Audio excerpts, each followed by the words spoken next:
Scepticisme scientifique, le balado de la science et de la raison. Aujourd'hui, j'ai un invité qui s'appelle Guillaume Erard et avec qui je vais parler d'aïkido. C'est un spécialiste un peu de l'aïkido et de l'histoire de l'aïkido. En tout cas, c'est un sujet qui l'intéresse tout comme moi. Et la raison, pour ceux qui découvrent un peu le podcast, pour laquelle on parle d'aïkido sur un podcast sceptique, c'est j'ai déjà fait quelques épisodes sur ce qu'on appelle le Bushido, et alors le Bullshido, mais surtout l'histoire des arts martiaux est très très méconnue, et donc on a beaucoup d'idées un peu mythologiques dans nos têtes ou d'informations incorrectes. Et donc généralement j'ai parlé un peu sur le podcast avant du Bushido en général, mais j'ai eu l'idée d'inviter Guillaume Erard pour parler vraiment spécifiquement de l'histoire de l'aïkido. Bonjour. Bonjour. Alors avant de nous lancer dans l'histoire de l'aïkido, tu pourrais te présenter et nous dire quel grade tu as en aïkido, et puis on va parler d'Aitoryu aussi, mais vas-y. Ok, donc je m'appelle Guillaume Erard, je vis au Japon depuis 6 ans. Et puis donc c'est vrai que l'aiki occupe une grande partie de ma vie maintenant.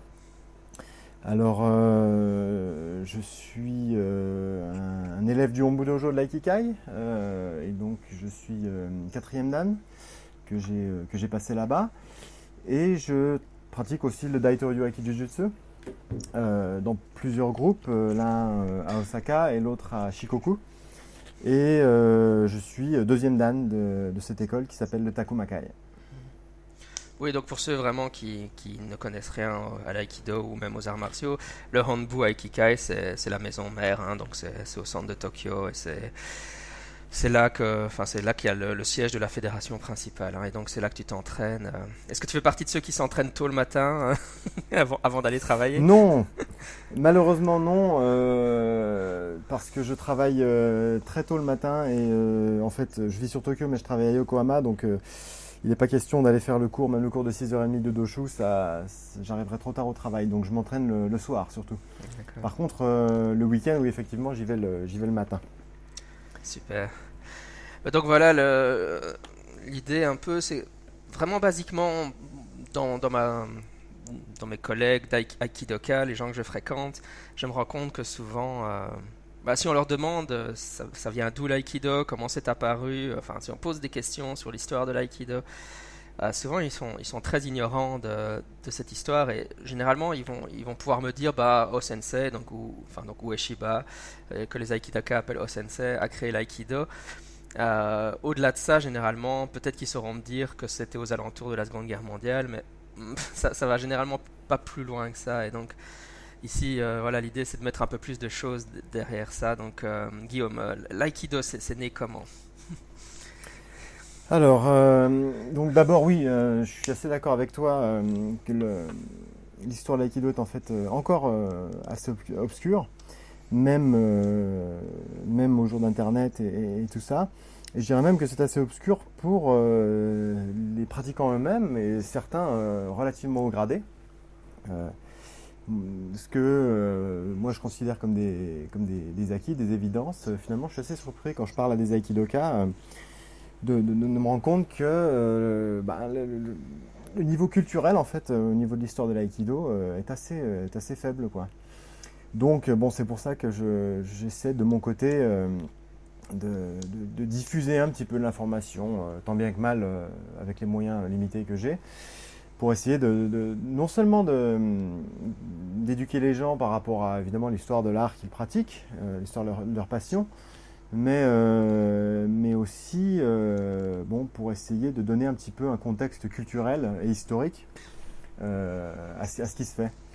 Et donc, bon, tu le sais évidemment, c'est le thème de ton podcast.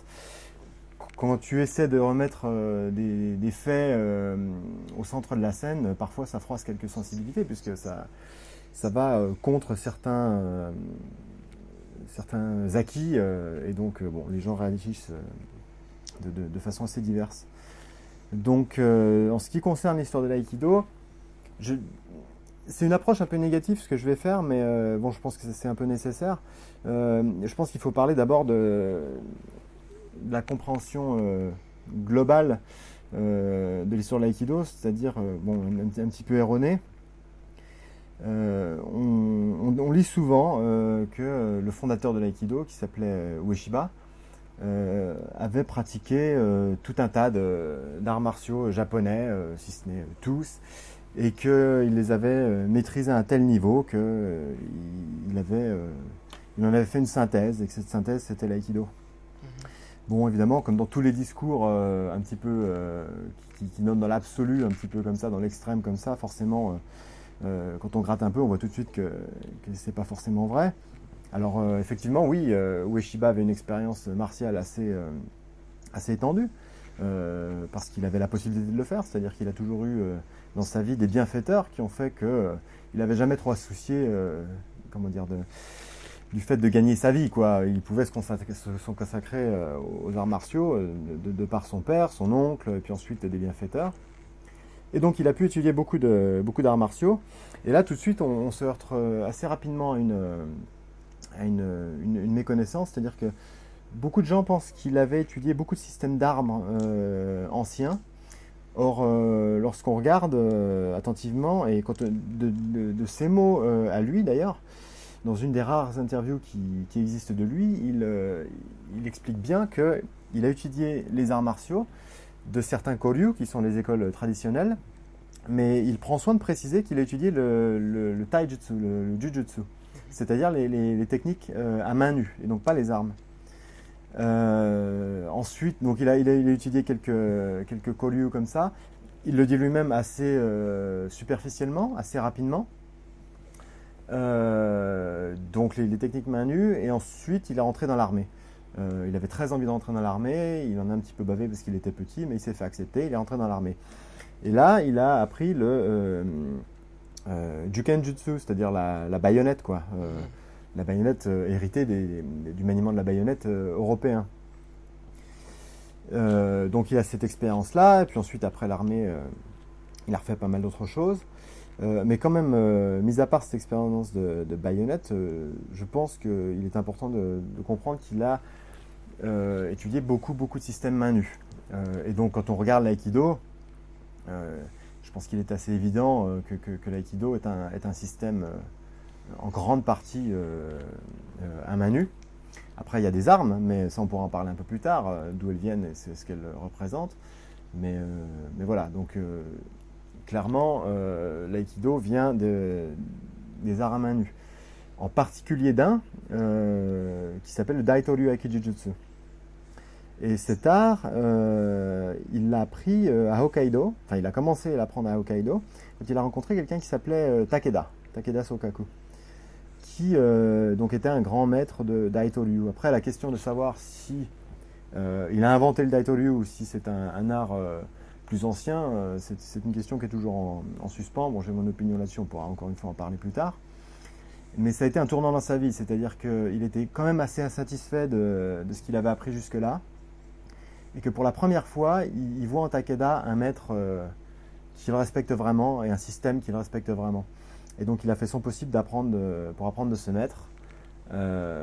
Et vraiment, c'est l'influence principale dans l'aïkido, c'est-à-dire que l'histoire de la synthèse de tous les arts martiaux japonais qui deviennent l'aïkido, ça tient pas debout, et on voit clairement que 99% des techniques d'aïkido sont directement levées du curriculum de Daitoryu. Et je suis en mesure de le dire puisque je pratique les deux, donc bon, même sans prendre mon opinion qui vaut pas plus que celle de n'importe qui, quand on regarde les ouvrages de Daitoryu, les ouvrages d'aïkido, on voit clairement que les mouvements sont vraiment très très similaires. Oui, d'ailleurs, quand j'avais découvert l'histoire que tu es en train de raconter, c'est vrai qu'à l'époque, j'avais un peu googlisé Daitoryu Aikijutsu, et c'est vrai que c'est comme ça que j'étais tombé sur ton blog et ta chaîne YouTube. Effectivement, c'était assez frappant d'avoir un francophone qui s'entraîne au Daitoryu. Mais voilà, on en parlera peut-être plus tard, continuons un peu l'historique. Mais sinon, Takeda Sokaku, c'était quelqu'un d'assez, finalement important pour l'histoire des arts martiaux. On dit qu'il est aussi à l'origine de l'Apkido, enfin qu'un de ses autres élèves aurait formé l'Apkido. Donc il aurait généré d'un côté l'aïkido et puis de l'autre l'Apkido coréen. C'est une figure assez... Alors, oui, d'ailleurs, Bon, l'Aikido c'est un petit peu particulier parce que c'est un art qui a été fondé par un Coréen et l'Aikido on pourrait même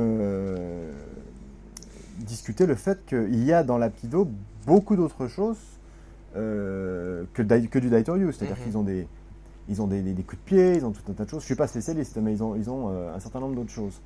Maintenant, effectivement, en tout cas, le fondateur du Aikido dit qu'il a étudié avec Takeda Sokaku.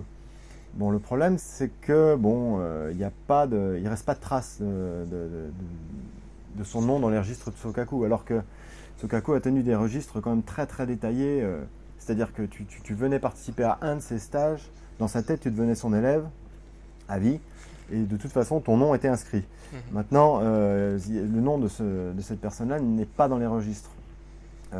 Bon, il peut y avoir un certain nombre de raisons à ça. Il était coréen. Bon, dans cette période-là, peut-être que les Japonais n'ont pas désiré avoir un Coréen dans leur filiation. C'est des hypothèses. Et je suis un peu mal placé pour les discuter. Donc c'est une possibilité. Ouais, en tout cas pour les auditeurs, ça montre la difficulté de retracer ou de prouver l'origine des arts martiaux et de savoir exactement c'est comment. C'est très compliqué. Ouais. C'est-à-dire que les Japonais sont quand même des bureaucrates depuis longtemps et que en fait, dans beaucoup de systèmes, les registres sont très très clairs. Ils sont bien gardés, on peut les consulter, les noms sont inscrits dans toutes les anciennes écoles, c'est assez clair. Le Daitoryu est un peu particulier parce que les registres n'ont soit disparu, soit ils ne sont pas disponibles, soit ils n'ont jamais existé. Et donc là, l'histoire est un petit peu plus compliquée. Donc le Daitoryu, c'est pas très simple comme histoire. Bon, maintenant, le registre de Takeda, lui, celui-ci est disponible. Donc, vraiment, il y a une liste d'élèves très importante. Et pour revenir au fait des autres, des arts qui sont hérités du Daitoryu, il y a pas mal d'autres choses. Hein. Je veux dire, il y a des élèves assez importants de Takeda Sokaku qui ont créé leurs propres choses après, comme Horikawa, qui a reçu le Menkyo Kaiden du fils de Takeda, mais a priori à la demande de Takeda. Il y a un certain nombre de lignées, ce qui est inévitable au Japon, évidemment. Et donc l'aïkido est l'une de ces lignées. Et donc moi et certains autres, on pense que le lien entre l'aïkido et le Daitoryu est plus fort que ce qu'on aurait voulu dire il y a quelques années, quoi. Tout à fait, oui.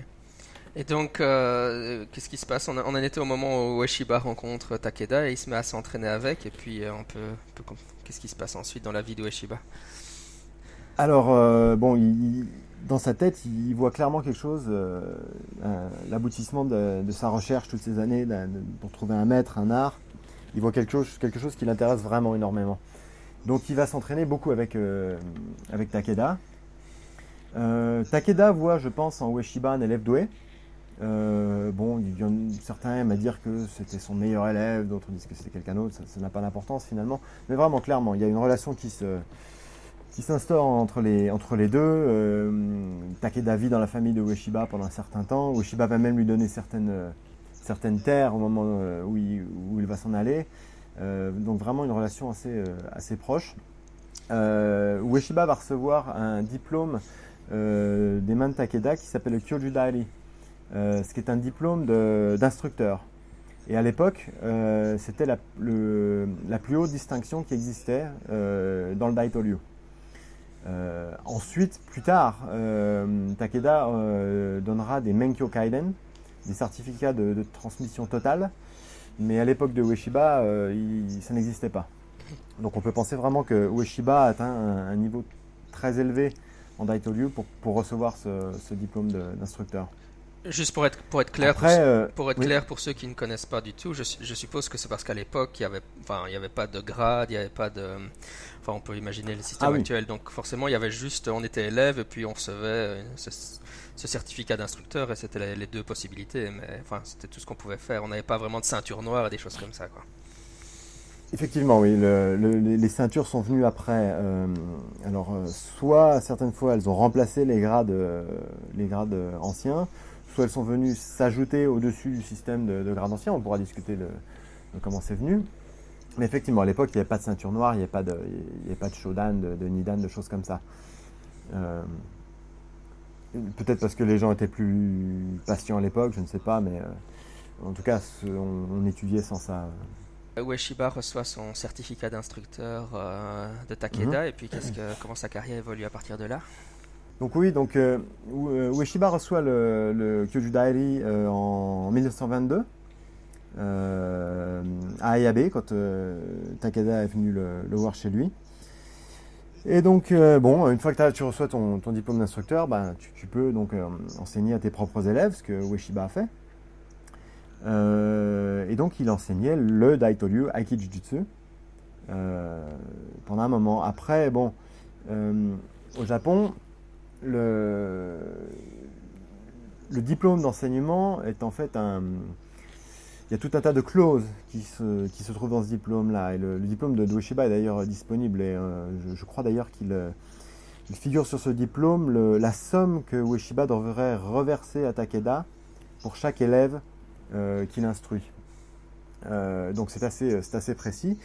Et donc Ueshiba monte son école, enseigne à ses propres élèves et a priori donne une somme d'argent assez régulièrement à Takeda, comme il se devait.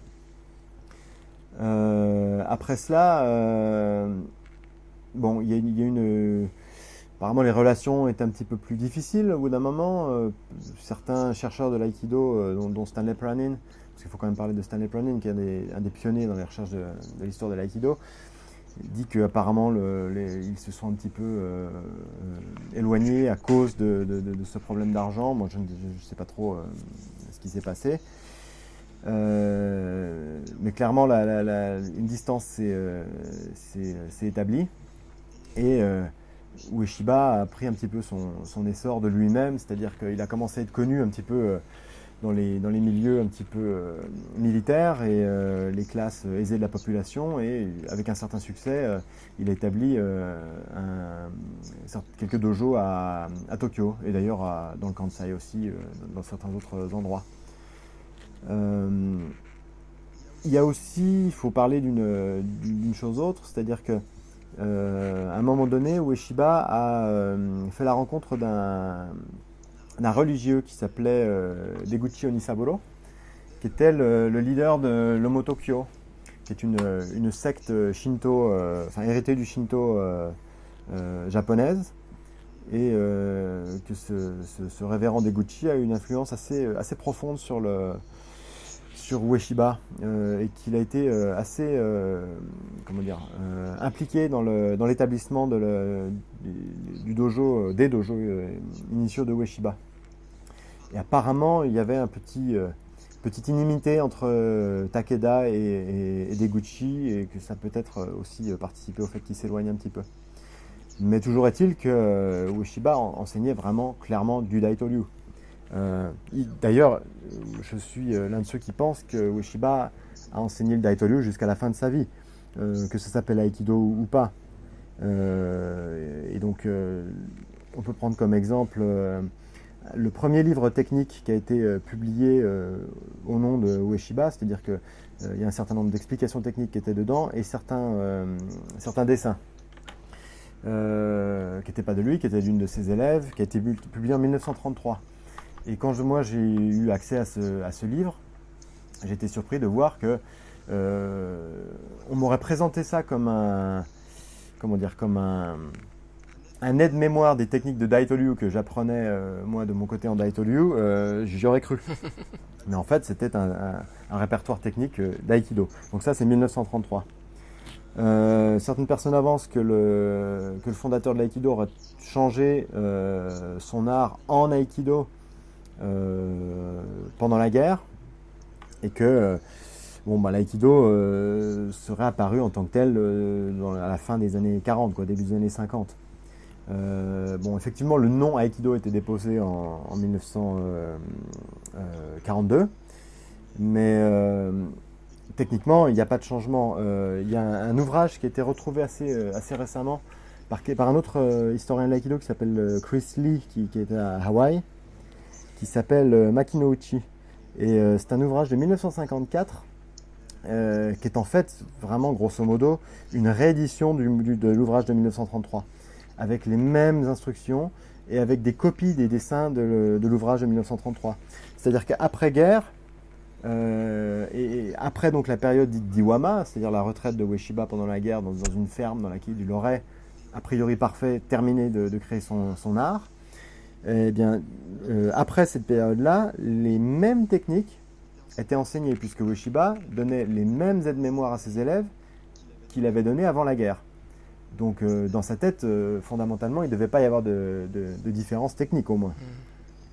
Donc ça, ce sont des documents très très importants parce qu'ils montrent que le fondateur n'a jamais arrêté de faire du Daitoryu, quoi.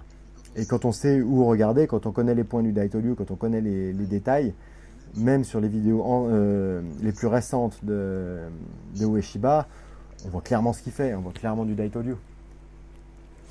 Mais donc, est-ce que ce que tu serais en train de me dire, c'est que finalement l'aïkido, ce serait plus son fils qui l'aurait créé dans la période d'après-guerre, enfin, il aurait plus introduit plus de modifications, ou bien est-ce que tu considères que l'aïkido c'est juste encore du Daitoryu Parce que je ne sais pas, enfin, j'ai l'impression quand même qu'il y a eu des évolutions, même si des micro-changements. Moi j'ai l'impression que les mouvements sont peut-être plus sphériques, mais enfin de toute façon c'est toi l'expert, donc dis-moi ce que tu en penses. Mais j'ai l'impression, moi mon impression ça aurait été que peut-être le fils le fils de Ueshiba, lorsqu'il aurait codifié le curriculum de l'aïkido après-guerre, aurait introduit des changements qu'il aurait un peu plus différenciés, ou est-ce que je me trompe?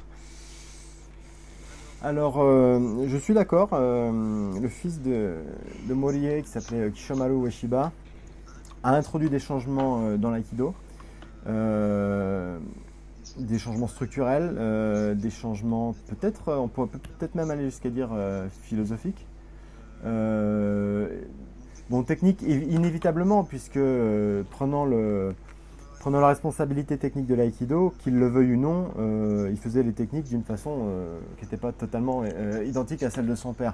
D'ailleurs, ce qui se retrouve dans tous les arts martiaux, dans tous les kolyu.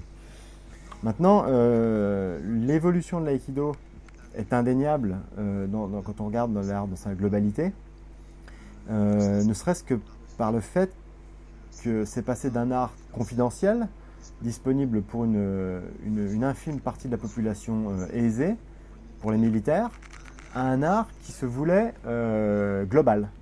Global au Japon, mais aussi global à l'international. Et ça, du vivant d'O Sensei, et avec sa bénédiction. Donc l'aïkido a changé, mais pas forcément pour les raisons qu'on pense. C'est-à-dire que un des grands facteurs de changement de l'aïkido a été la défaite après la Deuxième Guerre mondiale. C'est-à-dire qu'il a fallu préserver ce bien culturel, mais le présenter sous une forme qui ne fasse pas de vagues. Donc qu'est-ce qu'on a fait? On a un petit peu peut-être changé les techniques les plus dévastatrices, et on a retiré beaucoup d'aspects religieux, Shinto en particulier, parce que la religion Shinto est très très associée au milieu d'extrême droite, toujours d'ailleurs, hein. Et donc c'était vraiment pas populaire, surtout à la sortie de la guerre. Mais bon, même encore maintenant, il y a toute une classe de la population à qui il ne faut pas parler de Shinto. Enfin, moi, je vois, hein, avec ma femme, il ne faut pas lui parler de Shinto. Elle a l'impression, si tu veux, que si on lui parle de Shinto, pour prendre une image que les Français connaîtront, on est Marine Le Pen, quoi. Donc il a fallu enlever ça. Si je ne m'abuse, dans la période d'après-guerre, les Américains, quand ils avaient le contrôle du pays, ont interdit les pratiques martiales militaristes. Et donc, je crois que même le kendo a été interdit pendant un certain temps. Et c'est à ce moment-là que certaines disciplines, comme le judo ou l'aïkido, ont pu peut-être insister sur le fait où l'aïkido a pu se transformer en disant nous on est plutôt une discipline pacifiste, on n'est pas vraiment pour pouvoir continuer à pratiquer sous l'occupation américaine, non? Alors au niveau des détails de cette interdiction, je dois admettre que je ne peux pas parler avec certitude parce que j'ai lu des ouvrages qui disaient que c'était pas une interdiction totale, donc je ne peux pas parler au niveau des détails. Par contre, il est clair que le gouvernement japonais est allé jusqu'à conseiller à Kishomaru d'établir le quartier général administratif de l'aïkido à Iwama, donc dans la campagne, pendant un petit moment après-guerre, afin que le truc passe un petit peu en sourdine, qu'il soit pas trop sur le devant de la scène, pour éviter les frictions avec les forces d'occupation américaines. Donc ça, c'est vrai. Et effectivement, il a fallu réfléchir à la façon dont présenter l'aïkido pour qu'elle soit acceptable, non seulement domestiquement, mais aussi à l'international. Et donc c'est là que on a vraiment insisté sur la notion d'harmonie, comment dire, de non-violence, de choses comme ça. Mais c'était nécessaire. Je pense que si ce travail n'avait pas été fait, l'aïkido serait devenu aussi obscur qu'énormément des arts martiaux traditionnels japonais, et que peut-être que toi et moi on serait pas en train de parler en ce moment, quoi. Et donc oui, de par les inspirations philosophiques de Moe et les influences, je dirais, humanistes de Kishomaru, qui était quand même quelqu'un qui lisait beaucoup, quelqu'un qui est allé jusqu'à citer des scientifiques comme Carl Sagan, par exemple. Moi, quand j'ai vu ça, j'ai lu une interview de Kishomaru une fois, et quelqu'un qui cite Carl Sagan, qui est pas forcément connu en dehors de l'Angleterre, des États-Unis, mais a fortiori au Japon, ça m'a vraiment beaucoup surpris.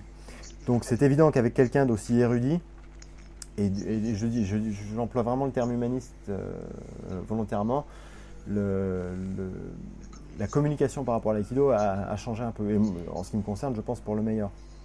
Maintenant, il y a un autre point qui est important, c'est que par rapport au Koryu, le Koryu est ce qu'on appelle un trésor culturel, et en tant que tel, il est plus ou moins gravé dans le marbre. Et on s'efforce de ne pas le changer. L'aïkido, c'est complètement différent. C'est un Gendai Budo, c'est un Budo moderne. Et clairement, le fondateur, lui aussi, avait cette idée que l'aïkido, c'était pas la même chose que les arts traditionnels. Et donc, de ce fait, la porte s'ouvre au changement, à l'évolution. C'est-à-dire que après la guerre, il a fallu transformer l'aïkido en quelque chose de pertinent pour l'époque, et que je trouve ça tout à fait logique que l'aïkido continue à évoluer pour continuer à rester pertinent à l'époque actuelle. Donc ça, c'est vraiment quelque chose qui est dans l'ADN de l'aïkido, au-delà de la technique, au niveau de la raison pour laquelle il a été formé. Donc on voit effectivement des évolutions. Et déjà, il y a des grandes différences de pratique d'une école à l'autre. Oui, pourtant en même temps, on entend beaucoup de gens qui ont une attitude un peu puriste, en disant on doit toujours faire retour à Ueshiba, ou Ueshiba c'est l'aïkido pur, et puis enfin il y a quand même ce genre d'idées qui sont véhiculées dans certains milieux d'aïkido, qui vont à l'encontre de ça. Bon, je suis pas d'accord avec ça, mais c'est vrai qu'on l'entend quand même, quoi. Oui, et puis bon, une fois qu'on a dit il faut revenir à l'aïkido de Ueshiba, il faudrait savoir déjà comprendre qu'est-ce qu'était l'aïkido de Ueshiba. Et moi, je peux te dire sincèrement que dans toutes les écoles d'aïkido que j'ai faites, on m'a dit la même chose. Hein. Ça ne me surprend pas du tout ce que tu me dis. Maintenant, sachant ce que je sais du Daitoryu et voyant des choses différentes dans l'aïkido de Ueshiba, je vois les points, il y a une perception qui se développe. Il va falloir quand même qu'on m'explique ce que c'est que l'aïkido de Ueshiba. Maintenant, chaque élève à chaque période, et même à la même période avec des sensibilités différentes, va retenir quelque chose de différent, va faire des choix différents. Il est très, très important de se rendre compte du fait qu'ils ne sont pas forcément mutuellement exclusifs, et que très souvent ils sont justifiables. Il est assez facile en fait de considérer comme des erreurs des choses qu'on ne fait pas dans notre école, mais avec un petit peu de bouteille, ne serait-ce qu'en se baladant d'une école à l'autre, ou en étudiant l'histoire des techniques, tout d'un coup, les différences qui nous choquaient, qui nous semblaient comme des erreurs ou inacceptables, prennent leur sens. On s'aperçoit pourquoi les gens font les choses de la façon dont ils les font. Est-ce qu'on se met en seiza, est-ce qu'on se met en kissa quand on fait du suwarewaza, enfin, tout un tas de choses comme ça. Et donc ces erreurs, ce qu'on considère comme des erreurs, tout d'un coup se justifient historiquement. Et donc on en devient plus tolérant. On fait toujours nos propres choix de pratique, mais déjà on comprend nos choix de pratique. Et en plus, on comprend ces deux autres. On n'y adhère pas forcément, mais on est beaucoup plus tolérant. Et pour moi, là, on met le doigt sur l'aspect fondamental de cette recherche historique. Moi, je ne veux surtout pas dire aux gens, arrêtez l'aïkido, le vrai truc, c'est le Daitoryu. Ce n'est pas du tout mon propos. Je me sers du Daitoryu pour essayer de comprendre ce qu'il y avait dans la tête de Ueshiba. Et plus je creuse, plus les autres choses, les autres façons de faire m'intéressent. Et c'est vraiment la chose que j'essaie de faire passer avant de juger, avant de refuser, essayer de comprendre les raisons des choix. Et quand on a un petit peu cette connaissance historique et qu'on commence à faire les connexions, les liens, c'est vraiment très très intéressant de voir de la façon dont font certaines écoles. Je citerai Tomiki, je citerai Iwama, je citerai Yoshinkan, tout ça. Et toutes ces écoles font des choses justifiées. Et quand on comprend ces choix, on voit à quel point l'aïkido c'est riche. Et je pense sincèrement que au sensei, s'il voyait ça, il serait satisfait. Parce que l'aïkido a évolué dans des contextes différents et qu'il a trouvé une pertinence dans chacun de ces contextes. Oui, donc je ne sais pas si c'est un peu difficile de décrire ça en audio, mais comment est-ce que tu décrirais par rapport au curriculum Aikikai aujourd'hui les pratiques de Daitori, ou quelles seraient les différences qui ont été introduites avec le temps? Enfin, c'est probablement parce que forcément les auditeurs n'ont aucune idée de à quoi ressemble le Daitoryu, donc comment tu pourrais le décrire par rapport à l'Aikido, Aikikai par exemple? Ok, alors d'abord... Ça c'est la question compliquée, j'imagine. Oui, alors déjà je voudrais dire que moi, avant de commencer le Daitoryu, je pensais que le Daitoryu c'était de l'aïkido où on appuie un peu, un truc un peu plus brutal, un peu plus direct. Or, c'est peut-être vrai pour le niveau de base. Par contre, je propose que à haut niveau, le Daitoryu me semble en fait plus doux que beaucoup d'aïkido. Parce qu'on utilise moins les contraintes articulaires, on utilise moins la douleur, et que c'est juste le placement qui est plus pertinent. Donc cet aspect un petit peu, le Daitoryu c'est de l'aïkido un peu bourrin, en fait ne tient pas la distance. Oui, là tu l'as présenté, Alors maintenant, présenté oui. encore de manière, encore pas trop mal, mais je crois que ce que moi j'entendrais souvent c'est, bah oui, avant l'aïkido il y avait du jujutsu, et le jujutsu bah, c'est de l'aïkido avec des frappes quoi. Ça c'est ce qu'on entend souvent, non? Ah ouais, non d'accord, s'il faut qu'on débroussaille aussi loin que ça, Ah oui, il on faut est pas touché. débroussailler. Alors maintenant, moi je veux bien, mais alors il faudra peut-être parler de ce qu'on considère ce qu'est le jujitsu, parce que bon, l'image qu'on a du jujitsu en France, en particulier le jujitsu fédéral, n'a pas grand chose à voir avec le jujitsu dans son sens original, quoi. Donc là on ouvre, on ouvre une autre boîte. De Pandore, oui. Donc oui, de Pandore. Oui. Donc bon, la différence entre le curriculum, en fait c'est bien de parler curriculum parce que c'est plus précis et c'est peut-être plus facile. La différence entre le curriculum de Daitoryu et le curriculum d'Aikido, c'est très simple, c'est que comme il fallait développer l'aïkido et le transmettre, que l'art martial lui-même n'était qu'un vecteur pour transmettre un certain nombre de valeurs culturelles et morales, on a réduit le cursus. C'est-à-dire qu'on a réduit le cursus de 3000 techniques à 30. Ce qui est tout à fait logique. S'il fallait apprendre 3000 techniques, on ne formerait jamais un instructeur, ce ne serait pas possible, quoi. Donc on a réduit le cursus. On a pris des choses qui semblaient essentielles, ce qu'on appelle peut-être les principes du cursus de Daitoryu, hein, on les a mis dans l'aïkido, et c'est ça qu'on a diffusé, qu'on a enseigné, qu'on a diffusé en tant qu'aïkido.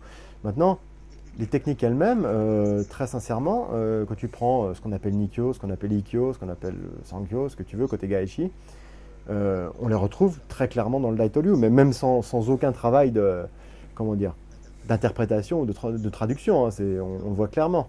Maintenant, la différence entre l'articulation de ces curriculums, de ces cursus, est qu'on parle de principes. Et donc on a les principes en Daitoryu, on a les 5 principes dont on parle en Aikido, c'est-à-dire Ikkyo, Nikkyo, Sankyo, Yonkyo, Gokyo. Sauf que ça s'appelle Kajo en Daitoryu, le kanji n'est pas le même, mais vraiment, franchement, pour ce qui nous concerne, ça veut dire à peu près la même chose. On trouve même d'ailleurs des écoles d'Aikido qui utilisent toujours le terme Kajo, comme le Yoshinkan. Et donc, dans chaque principe, il faut prendre le principe comme un tiroir dans lequel on met des techniques. Donc, Ikkajo, Ikkyo, c'est un tiroir dans lequel il y a 30 techniques. Nikkajo, Nikkyo, c'est un tiroir dans lequel il y a 30 techniques, et ainsi de suite. Donc, il se trouve qu'en fait, en Aikido, on a Ikkyo, Nikkyo, Sankyo, Yonkyo, Gokyo, mais on n'a pris qu'une technique de chaque tiroir. Alors qu'en Daitoryu, il y a entre 6 et 30 techniques par tiroir. Donc c'est ça, c'est pas une révolution au niveau de l'articulation du curriculum, c'est juste un amincissement du bagage technique. Maintenant, moi j'ai tendance à faire le parallèle avec des exercices de maths, si tu veux. Il y a 2 types de façons d'apprendre un théorème en maths, c'est-à-dire qu'on peut apprendre le théorème et puis on fait un exercice et on a compris. Ou alors, on fait 50 exercices jusqu'à ce qu'on comprenne. Maintenant, en fonction du type d'élève qu'on est, on a peut-être besoin de l'un ou de l'autre. L'aïkido a un parti pris, c'est-à-dire on a le théorème, le principe, et on a un exercice pour l'illustrer. Et on le fait ad nauseam jusqu'à ce qu'on comprenne le truc. En Daitoryu, il y a 30 exercices pour le principe Ikkajo, et c'est une façon en fait différente d'apprendre. Maintenant, il y a des avantages et limitations dans les deux. C'est-à-dire que les 30 techniques pour apprendre Ikkajo, c'est pratique parce que si on ne comprend pas une technique, on en fait une autre et ça va peut-être venir. Le danger, c'est qu'on peut se retrouver prisonnier du catalogage, quoi. On apprend le bottin et puis finalement, on est tellement préoccupé par l'apprentissage des 3000 techniques qu'on peut peut-être même rater un petit peu l'aspect plus général des principes. Alors qu'en Aikido, c'est peut-être un peu moins risqué. Malheureusement, vu qu'on n'a qu'une technique, si malheureusement on ne nous l'apprend pas correctement, là, pour apprendre le principe, ça va être très compliqué. Donc voilà, donc on a ce lien entre les deux. Ce qui est un petit peu plus compliqué, c'est, je parlais de Ikkyo jusqu'à Gokyo.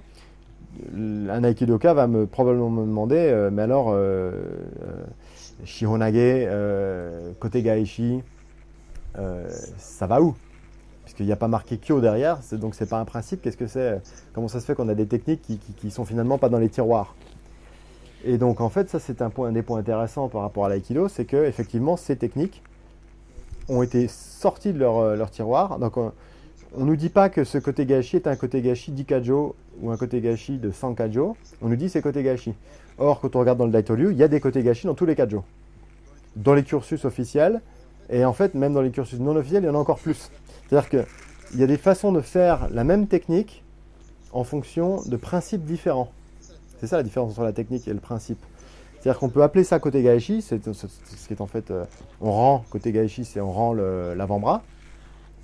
Mais on peut le faire en fonction du principe Ikkajo, du principe Nikkajo, du principe Sankajo. Tant qu'on sait lequel on fait, c'est bon. D'ailleurs, quand je me balade dans les écoles d'aïkido et que je vois les profs faire, ils font des côté gaeshi différemment.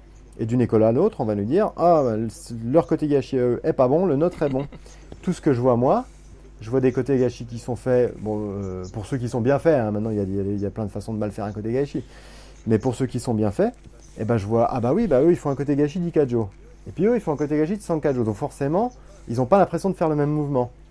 Mais si on réfléchit au principe, on voit qu'effectivement c'est pas le même principe qui est appliqué. Ça n'enlève rien à la pertinence des côtés gashi. Ils sont tous les deux bons. Donc voilà l'aspect un petit peu technique. Maintenant, le problème, c'est que c'est un petit peu la même chose en sciences, en fait. Enfin, pas en sciences, mais aux gens qui sont pas forcément assez instruits par rapport à la méthode scientifique, c'est que quand on a un trou, l'esprit humain a tendance à vouloir le combler, même si ce qu'on met dedans, ça tient pas debout, quoi. C'est-à-dire que une mauvaise explication est toujours mieux que pas d'explication du tout. Et donc en Aikido, c'est la même chose. C'est-à-dire j'ai posé la question récemment à un grand maître d'Aikido que je ne citerai pas. Et je lui ai demandé comment ça se fait, je lui ai posé cette question, comment ça se fait que certaines techniques en Aikido sont des principes, Ikkyo, Nikkyo, Sankyo, Yonkyo, Gokyo, et comment ça se fait que côté Gaishi, Shihonage ne bénéficie pas de ce suffixe de principe. Et la réponse qu'il m'a donnée m'a énormément déçu. J'ai d'ailleurs failli plier la caméra au moment où il m'a donné la réponse, parce que je me suis dit, bon, c'est terminé, j'aurai pas les réponses que je veux, mais c'est pas grave. Il m'a dit, bon, c'est très simple. Les 5 premières techniques, les 5 premiers principes sont des immobilisations, les autres sont des projections. C'est-à-dire qu'il a, n'ayant pas la réponse, ne connaissant pas la réponse, il a déduit une réponse lui-même par rapport à cette organisation technique qu'il ne comprenait pas. Et là, pour moi, c'est là qu'il faut faire très très attention. Et c'est là que, je suis scientifique comme toi, moi je préfère dire je ne sais pas que de fabriquer une réponse bidon. Cette réponse est totalement fausse en fait, elle ne tient pas debout 2 minutes. Donc il aurait mieux fallu qu'ils me disent, écoute, je sais pas, on m'a pas dit, on sait pas tout, hein. Parce que c'est clairement pas le cas. Donc voilà, le problème qu'on a en Aikido en ce moment, c'est que c'est normal de ne pas tout savoir. On a tous des choix techniques, on a tous des choix de professeurs. On ne pratique pas 10 heures par jour. L'aïkido, c'est pour tout le monde, mais tout l'aïkido n'est pas disponible pour tout le monde. Et c'est très bien de dire, là, je sais pas. Et donc, moi, je me bats contre les gens qui disent, moi, je sais, quand ils donnent des explications bidons à des questions qui sont tout à fait pertinentes, comme la place du Sureiwaza, la place des armes et toutes ces choses-là. Oui, je trouve que tu expliques vraiment très bien l'organisation du Daitoryu et la différence avec l'aïkido, mais juste une question au niveau de l'efficacité.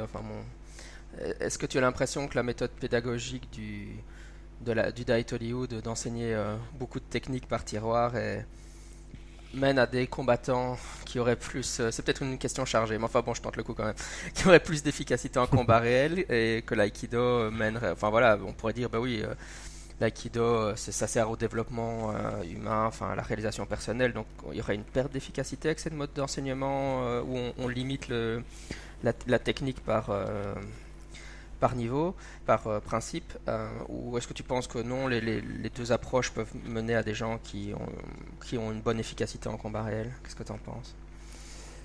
Ah, c'est effectivement une question compliquée.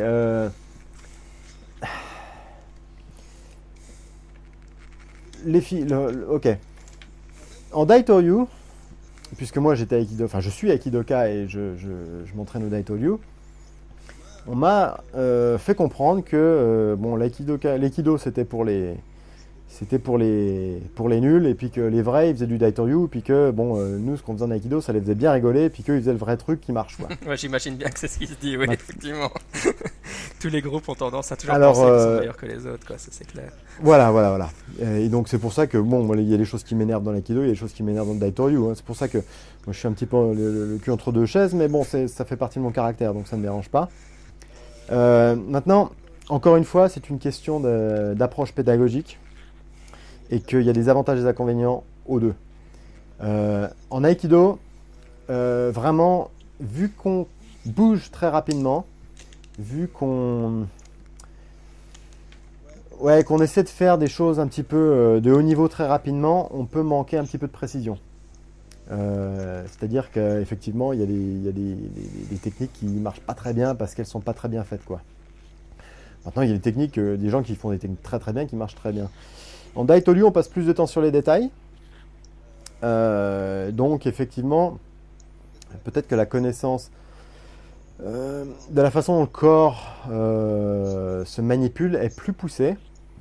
Par contre, comme j'ai dit tout à l'heure, ils ont tendance à être assez prisonniers du catalogue. Et que, moi je suis quelqu'un d'assez patient, d'assez gentil, je pense. Et ça me dérange pas qu'on se moque un peu de moi en tant qu'aikidoka quand j'allais au Daitoryu.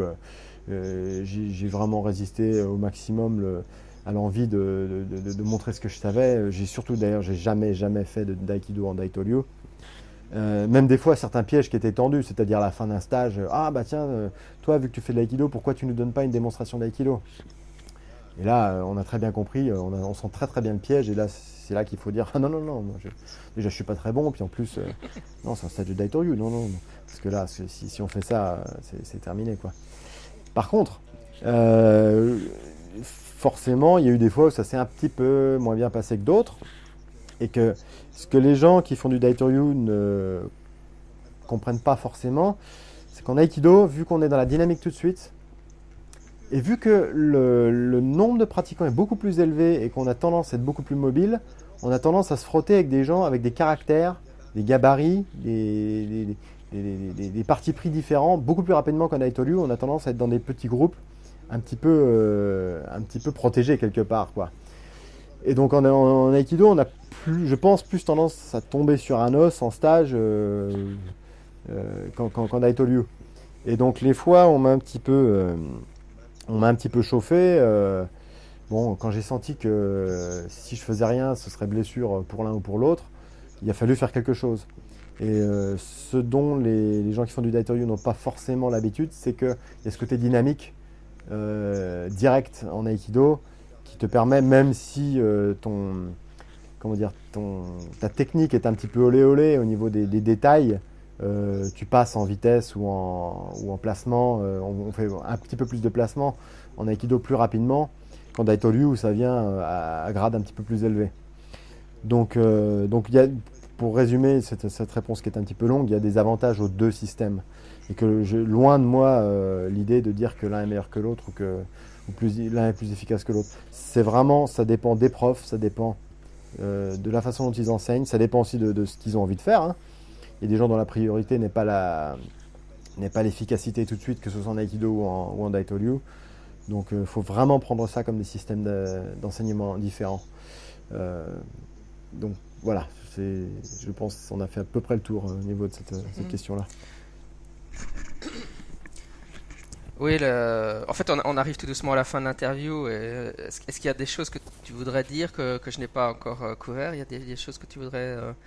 Ou sinon, je vais te poser la classique question, où est-ce qu'on te trouve sur Internet? Et parle de ton blog et de ta chaîne YouTube, évidemment. Alors, des choses qu'il faudrait dire. Ouais, je dirais que il y a une chose aussi qu'il ne faut pas oublier, c'est que le fait que les Gendai Budo, donc les arts martiaux modernes, comme le judo, le karaté-do, l'aïkido et ainsi de suite, qui sont parfois vus par les gens qui font des arts martiaux traditionnels au Japon comme des versions un petit peu bâtardes de ce qu'ils font. Il ne faut pas oublier que grâce à la diffusion de ces Gendai Budo, il y a eu un regain d'intérêt pour les arts martiaux traditionnels. C'est-à-dire que moi, j'aurais jamais connu le Daitoryu si j'avais pas fait d'Aikido. Donc, c'est très important de bien comprendre que ce sont des biens, des biens culturels, certains qu'on veut figer, certains qui n'ont pas vocation à être figés comme l'aïkido, mais que ce sont des portes d'entrée vers un monde assez important, à mes yeux en tout cas. Et donc, qu'avant de chercher des différences, il faut peut-être essayer de creuser, peut-être trouver des similarités, et que plus on creuse, plus on se rend compte qu'il reste à creuser et que les choses ne sont pas aussi compartimentées que ce qu'on pourrait croire. Moi, plus je creuse en Daitoryu, plus je vois des liens avec l'aïkido. Enfin, mon école de Daitoryu, le Takumakai, est assez particulière en cela, c'est-à-dire que les fondateurs du Takumakai ont étudié à l'origine le Daitoryu avec Ueshiba, à l'époque où il faisait du Daitoryu. Et ensuite, Takeda a repris le dojo. Donc dans l'ADN de cette école de Daitoryu, dont le fondateur a reçu le Menkyo Kaiden de Takeda, c'est-à-dire le plus haut grade jamais donné, il y a des influences très très fortes de Ueshiba. Je dirais pas de l'aïkido, puisqu'à l'époque ils faisaient encore du Daitoryu, mais des influences de Ueshiba. Et que d'ailleurs les cadres de cette école-là, mes professeurs à moi, sont allés s'entraîner avec Shioda, sont allés s'entraîner avec Morihei, avec Kishomaru. Donc il y a dans cette école une forte influence Ueshiba. Donc les choses sont beaucoup moins séparées que ce qu'on pense, quoi. Super, bah écoute, ça c'est un très bon mot de la fin, je pense, hein, de souligner les similarités, c'est chouette. Et donc, où est-ce qu'on peut te trouver sur Internet, ton blog et ta chaîne YouTube, ou s'il y a Alors, d'autres endroits, n'hésite pas. Et puis aussi, je sais que j'ai vu que l'année dernière, tu avais donné des stages en France. Et moi, je suis en Belgique, mais mhm. n'hésite pas à parler de ton actualité de ce côté-là, ou de tes venues en France, des choses comme ça. Ouais. Ok, alors donc mon site, c'est mon nom, c'est guillaume-erard.com, sans tout attaché. Ma chaîne YouTube, alors là je serais bien dans le mal de donner un URL, mais bon franchement, Sur, tu tapes mon nom dans le moteur YouTube, tu devrais la trouver. Euh, bon effectivement je rentre en France, c'est peut-être important de le dire ça. Moi je ne fais que de l'aïkido, c'est-à-dire que je n'enseigne pas le Daitoyu. De toute façon, même si j'avais envie de l'enseigner, je n'ai pas le Koju Dali, donc j'aurais pas l'autorisation de l'enseigner. Et je ne montre que de l'aïkido. Parce que parfois j'ai des gens qui voient certaines des vidéos de mes stages et qui me disent oh, bah, on voit pas le Daitoyu. Bon déjà la question c'est est-ce que ces gens-là auraient la possibilité de voir les points de Daitoyu, parce que si on ne leur a pas appris ça va être difficile à voir. Et de deux, effectivement je respecte scrupuleusement les parties pris de ce que je comprends moi être l'aïkido, et que le Daitoyu informe ma pratique de l'aïkido, mais je ne mets pas de Daitoyu dans l'aïkido. On peut tout à fait comme les parties pris sont différents, c'est comme des règles de jeu. On peut jouer avec une balle, mais décider que dans un jeu, on va prendre la balle à la main, puis dans l'autre, on la prend au pied. Là, c'est la même chose. Et pour moi, c'est fondamental pour respecter une pratique, quelle qu'elle soit. Faut bien l'opérer dans son contexte. Donc je rentre en Europe de temps en temps, donner des stages d'aïkido. Je suis passé en Belgique plusieurs fois d'ailleurs, à Bruxelles. Bon, à peu près une à deux fois par an, et donc je me balade un petit peu comme ça. Je vais chez les gens qui m'invitent, quoi. Donc pour partager un petit peu ce que je sais, si ce n'est techniquement, en tout cas dans cette espèce d'esprit de recherche et puis d'ouverture surtout, quoi. C'est pour ça que j'ai la chance d'être invité dans les dojos de fédérations différentes, de groupes différents, certaines des grandes fédérations, certaines non affiliées. Et c'est bien de pouvoir arriver à communiquer avec tout le monde, au-delà des clivages. C'est-à-dire qu'en creusant suffisamment, on comprend et on respecte ce que font les autres. Maintenant, après, on fait son choix, ce qui est tout à fait normal, mais au moins, on arrête de juger, quoi. Très bien, bah écoute, je pense que les auditeurs ont vraiment beaucoup appris sur l'histoire de l'aïkido aujourd'hui. C'était vraiment excellent. J'espère que j'ai pas été trop obscur. J'ai balancé pas mal de termes, mais bon, les informations sont là. C'est-à-dire que les travaux de gens anglophones comme Stanley Pranin, Ellie Samdur, Chris Lee, tout est là. Enfin, il y a vraiment, si on lit ce qu'ils écrivent, tout est là, tout est compréhensible. Puis après, il y a des gens comme moi en français qui essaient d'un petit peu de partager un petit peu aussi. Donc, les informations sont là. Donc, il n'y a pas de raison, quand on est un petit peu passionné, qu'on a un petit peu de temps, il n'y a vraiment pas de raison de ne pas se renseigner un petit peu. Super, merci. Eh bien, à une prochaine fois, peut-être sur un tatami. Alors, je surveillerai ton site pour voir quand tu viens en Belgique. J'essaierai de venir te voir. Au revoir.